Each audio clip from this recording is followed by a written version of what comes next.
Gece sürgün yedim, adresleri yok. Şu hayatın derdi, çileleri çok. Kalbime saplandı zehirden bir ok.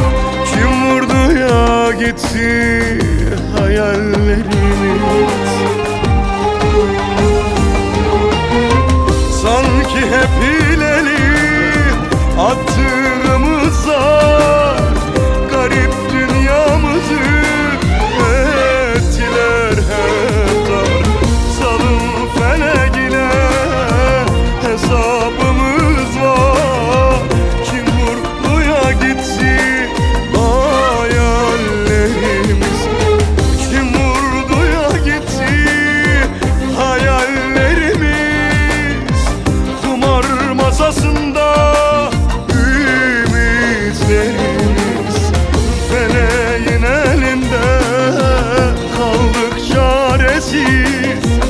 Kim vurduya gitti hayallerimiz.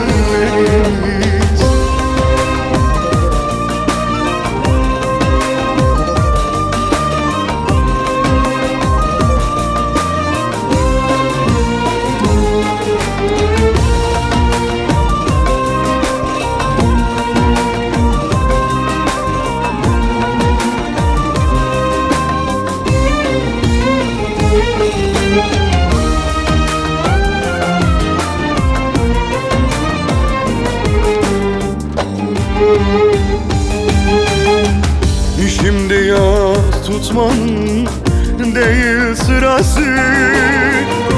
Kaderimiz olmuş kömür karası. Her dakika kanar yürek yarası. Kim vurdu ya gitti ümitlerimiz.